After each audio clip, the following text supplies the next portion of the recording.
నమస్తే, welcome to our channel. Vivekananda Reddy హత్య కేసులో సిబిఐ దూకుడు మొదలుపెట్టింది.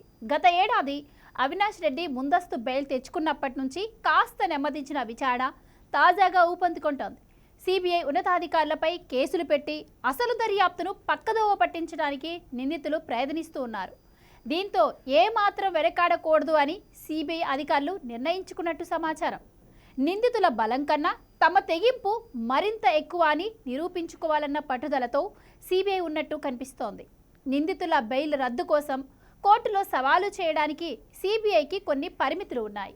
అందుకని ఈ కేసులో బాధితురాలైన సునీత దాఖలు చేసిన పిటిషన్ల విషయంలో మాత్రం సిబిఐ చాలా గట్టిగా పోరాడుతోంది. నిందితుల బెయిల్ రద్దు కోసం సునీత దాఖలు చేస్తున్న పిటిషన్ల విషయంలో ఆమె తరపున సిబిఐ గట్టిగా వాదిస్తోంది.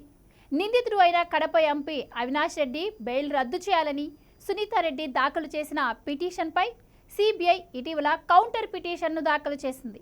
ఈ కౌంటర్ చూసి న్యాయ నిపుణులు కూడా ఆశ్చర్యం వ్యక్తం చేసినట్టు తెలిసింది. అవినాష్ రెడ్డి బెయిల్ రద్దు చేయకుండా ఉండడం కోసం కనీసం ఒక్క కారణం కూడా అవినాష్ రెడ్డి వద్ద లేదని సిబిఐ స్ట్రాంగ్ కౌంటర్ వేసింది. తాజాగా కూడా అవినాష్ రెడ్డి తండ్రి వైఎస్ భాస్కర్ రెడ్డి మరో నిందితుడు కూడా బెయిల్ కోసం పిటిషన్లు వేశారు. వీరి విషయంలో కూడా నిందితులకు ఎట్టి పరిస్థితుల్లోనూ బెయిల్ ఇవ్వొద్దని కౌంటర్ పిటిషన్ వేసింది. వివేక హత్య కేసును అమలుపరిచినట్లుగా సిబిఐ చెబుతున్న శివశంకర్ రెడ్డి ఇప్పటికే బెయిల్పై బయటకొచ్చారు. ఆయన హైదరాబాదులో ఉండి కడపలో పులివెందులలో వైసీపీ తరపున ఎన్నికలను పర్యవేక్షిస్తున్నారని ఆరోపణలు ఉన్నాయి. అందుకే ఆయన బెయిల్ కూడా రద్దు చేయాలని సునీత సుప్రీంకోర్టుకు వెళ్లారు. నిందితుల విషయంలో మాత్రం సునీత న్యాయ పోరాటంలో ఎక్కడా అలసత్వం వహించడం లేదు.